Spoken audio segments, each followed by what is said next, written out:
I don't think it's a new reality.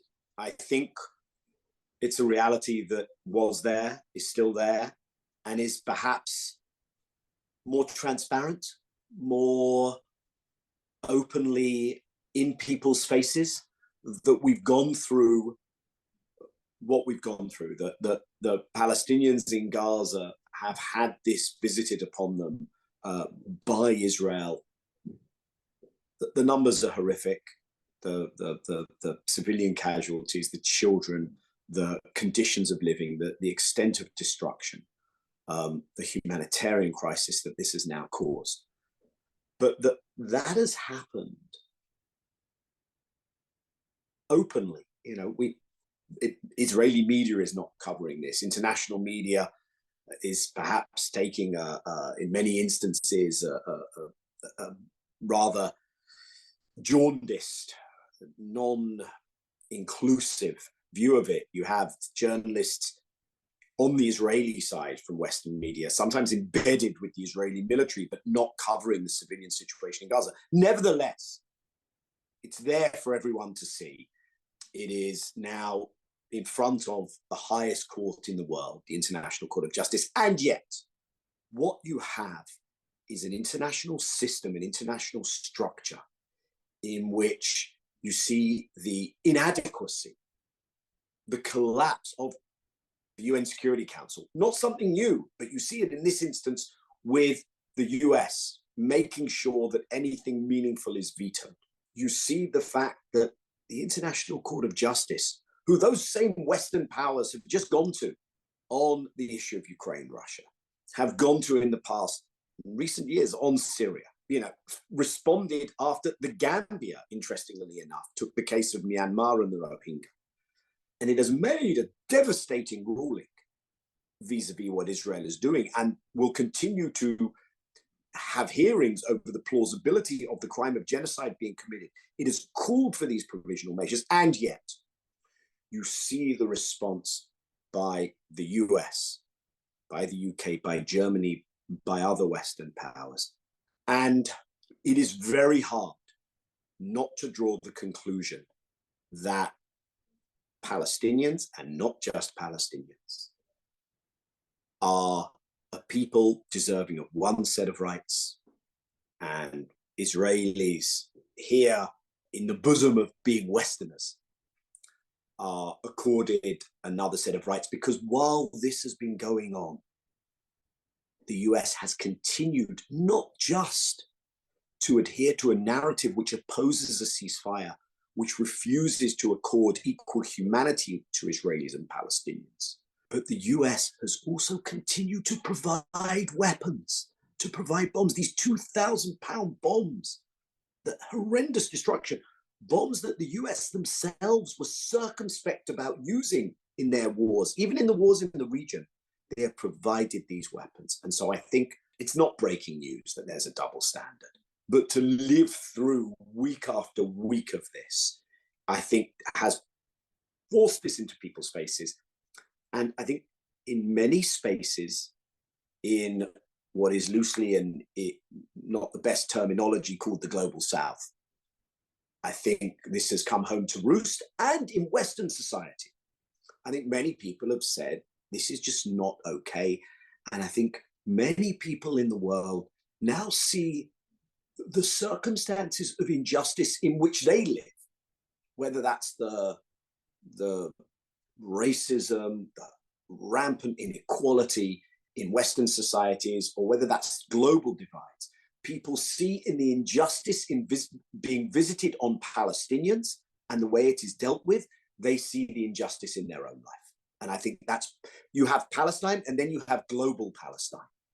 And Palestine is what's being done to Palestinians, but global Palestine is that the issue has become the avatar almost of this broader contemporary post-colonial injustice in the world we live. And that's, you know, that's not me trying to be super woke. I think that's just the reality and the only way one can look at this.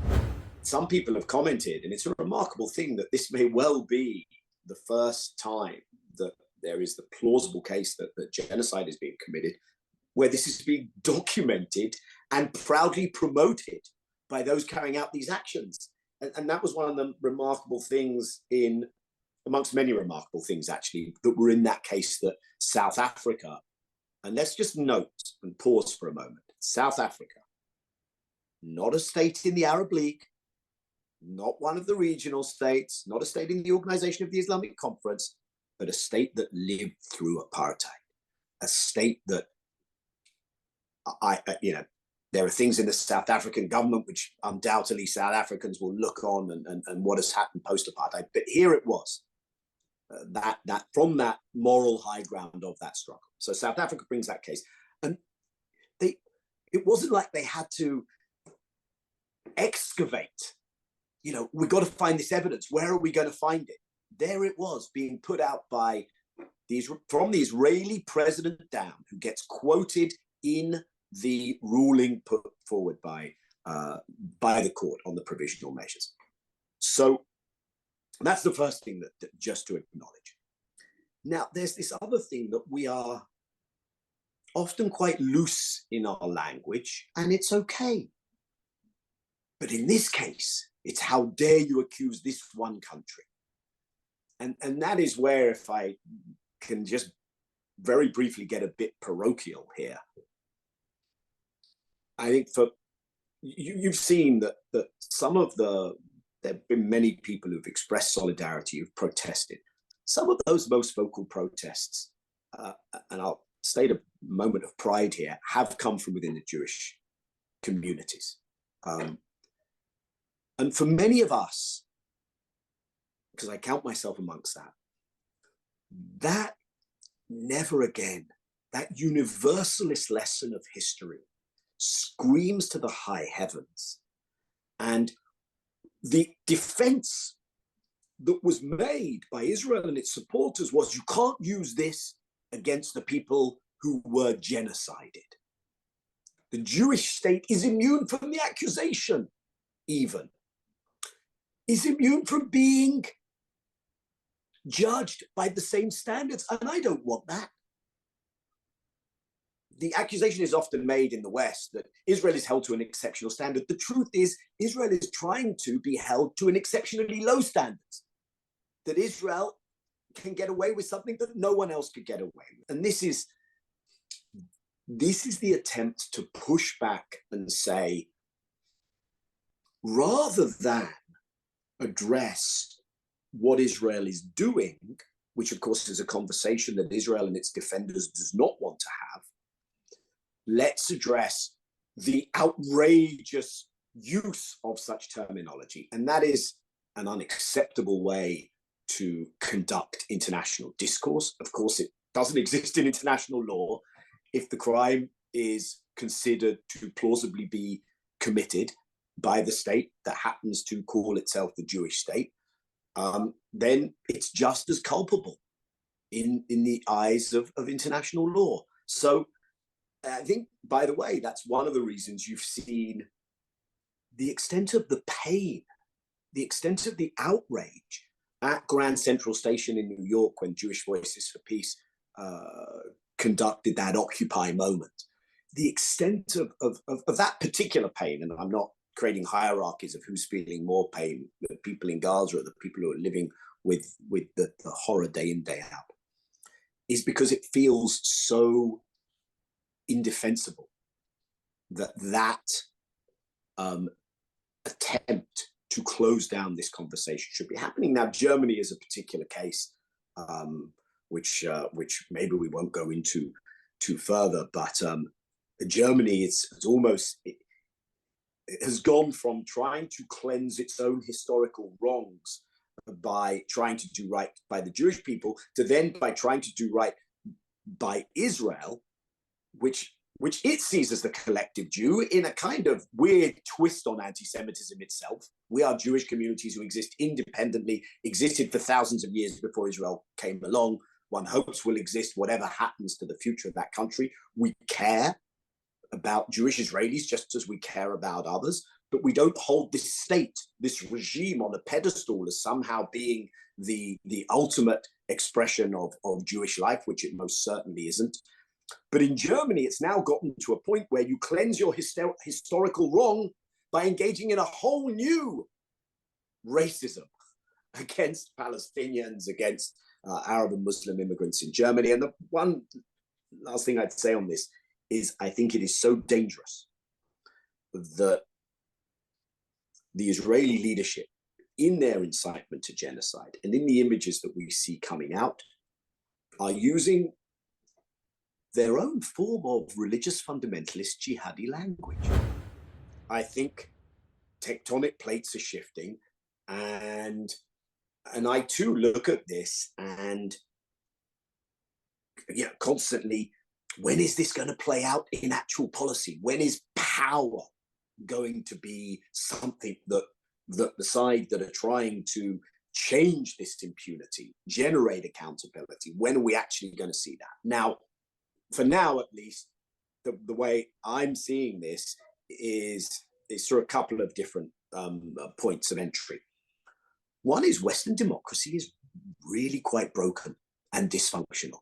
So this is another example of the disconnect often between where people are at and where policymakers are at, the extent to which policymakers are at the behest of not the broader public they are supposed to serve, but of narrower interests, late stage capitalism, if you like, has insidiously, I think, made democracy something that is struggling to function, because the amount of control a government has influences it comes under. It's not exactly news to talk about the role of money in American politics. That's not just to do with Israel, that's to do with gun control, to do with pharmaceuticals, but certainly also to do with Israel. So you see this power disconnect.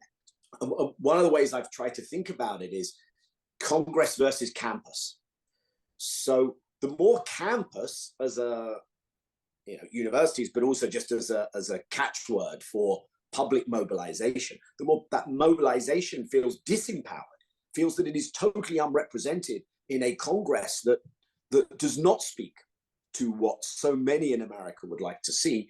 The more there is this attempt to crush campus, and we've seen that playing out. However, what I then tell myself, at least, and I'm telling you this as well, is in the case of Israel and what is going on, I think these things play out over a longer time period. I think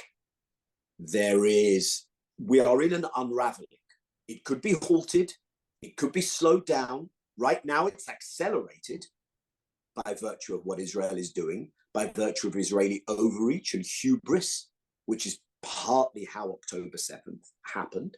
And you see that those Israeli support structures that were very effectively put in place.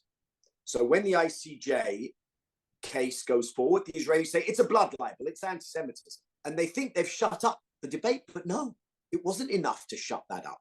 So some of these support ballasts are eroding.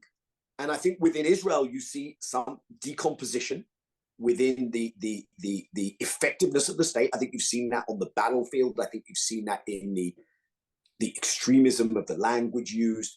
I think you've seen that in the way they can't win the argument, and so they're trying to shut down the debate in other ways. I think that's not going to win, but it's also a dangerous period, right? When something that has very serious tools and power and resources at its disposal, when it feels that it might be in the lurch of losing, it can kick out in all kinds of ways, in very dangerous ways. And I think that's partly what we're seeing playing out. And so my bottom line is very significant things are happening, but they will advance, and they will advance further and faster depending on how the different players interact. So there's no given that because the younger generation thinks X today, the world will look different in 15 years' time in the following ways. It really depends what these movements do next. I think there's an attempt by the US, by some of the regional states, that Israel is partly going along with, partly not because of how much it's in the throes of an extremist overreach, which is to put everything back in a box. Let's create another peace process. Let's get everyone back in some kind of Oslo space, pretend there's going to be a happy Palestinian state at the end of the rainbow, and that there'll be more normalization and this kind of thing. And that is an attempt to refreeze what has come unstuck. For me, the key question in terms of how one will affect this power dynamic is whether the Palestinians themselves can generate a representative political voice that is not the Palestinian Authority, that has become part of the furniture of occupation, that is not divided, that does not exclude civil society, that is not actually clamping down on its own civil society. So I think there's no inevitability that this will go in a positive direction or not. It really depends on how different forces work in the next period. And if I may, and that will include building alliances with Jewish communities, building some alliances inside Israel, and one has seen quite important voices, those anti-apartheid reports that came out of the Israeli human rights community. I think what they're trying to do is refreeze this. They see that there are new dynamics in play. And the question is, can you get, and this feels like, really, is it 2024? Because it feels like this attempt, in a really quite overtly colonial way, to have external guarantors for deeply unrepresentative leaderships in a subject non-state in this case, right? So the idea is, can we get the Palestinian Authority to go back or to continue managing its Bantustan in the West Bank? Because if we're talking about an apartheid reality, then part of that is a politics of partition, and part of the politics of partition as a tool of violence and as a tool of management, of denying rights, is that you need a Bantustan Authority. Can you have that Bantustan Authority now as a technocratic entity put in power in Gaza? That's the effort that's being attempted here, with this attempt to have external Arab state guarantors and funders for this process. I think it's unlikely to even get to the starting line. But if it does, it will be built on an even more shaky and flimsy edifice than the failed processes and structures of the past, which will generate the backdrop to an even greater explosion, actually. And I think the goal today has to be to end the assault on Gaza, to end the war, and at the same time, for the ending of that war not to be the on-ramp to another failed, externally imposed attempt to make sure that you're in an Israeli comfort zone where Palestinian rights are denied, where there's no accountability again, where regional actors are funneled into this effort.